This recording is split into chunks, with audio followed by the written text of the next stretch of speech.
Some of you know this story, but it's appropriate to say because his yahrzeit is coming up. I'm referring to a Yid that none of you met. His name was Rabbi Nussen. We called him affectionately Rabbi Nussen, Natan Nussen, Roth. Here's his story. This is back in the Shamari days. For those who are listening, it's a suburb outside of, actually it's a town, different town, outside of Montreal. A suburb of a different city, of Laval. And one Sunday, the following happened. At that time, our Chabad house was located in the second floor of an office building, the edge of Shamari actually, but near the 13. I don't recall why this happened, but for some reason, 11 o'clock Sunday morning, I went to shul. So the Chabad house was just an open area with a little kitchen to get something. I go out, lock the door, the phone's ringing. Didn't even have an answering machine. They existed in those days, but we didn't have one. I don't know why. And should I answer or not? By the time I answer, the guy, whoever's calling, obviously is going to, hang up. I'm hesitant. Something says, answer it. So you try. Okay. Pick up the phone. This is the conversation goes like this. At the end of the line, hello, is this a Chabad house? I said, yeah. You have services? I said, yeah. Morning services? Yeah. What time? 7 o'clock. Thank you very much.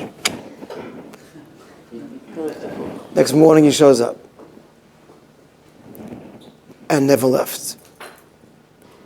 At length, after some time, he told us the following story. He was brought up in an observant home.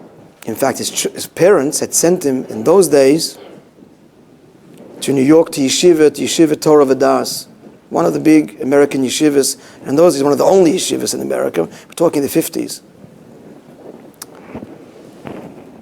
He said, but I kind of left the fold.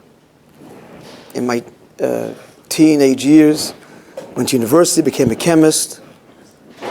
I married a non-Jew, a French-Canadian, who converted, quote unquote. Not a proper conversion. Had children. And he lives in Shamari.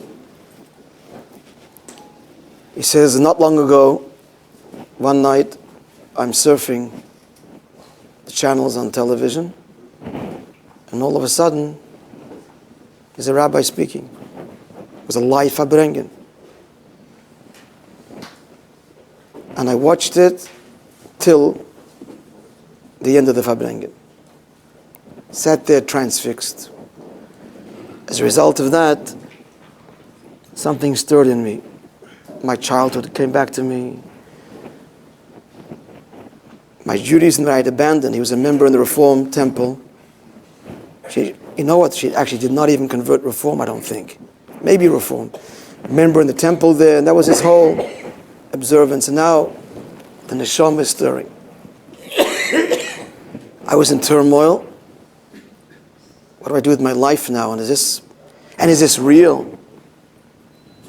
Is there really a God, and are you really reaching out to me this way? So I decided to put God to the test. I said, God, I'm giving you 2 weeks. Show me a sign that this is real and that I've got to come back somehow. That day that I called the Chabad house, it was a Sunday. This was the 2 weeks, the 10 days, whatever time I'd given. He says, I was taking a shower.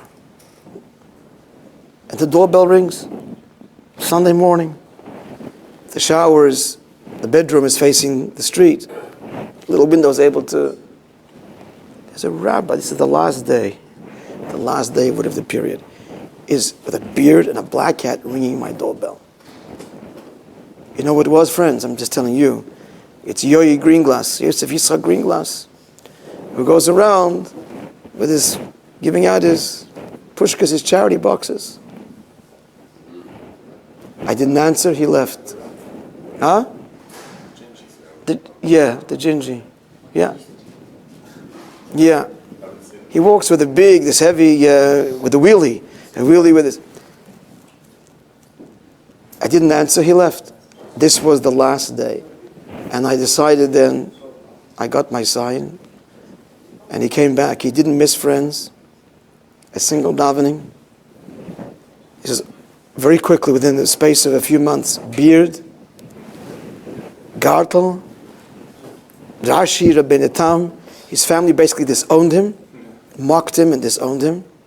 Disowned him emotionally. He was very good with his hands. His hobby was with his hands.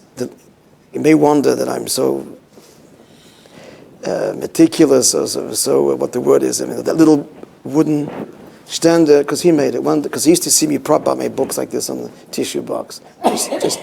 So one day I come to shul in the morning. We needed a table, a sukkah just appeared. It was very good. You can see this is 35 years. No, we're here 25. It's almost 30 years old. And then he got sick. Overnight gone. Sukkahs, Cholamoid Sukkahs, he passed away.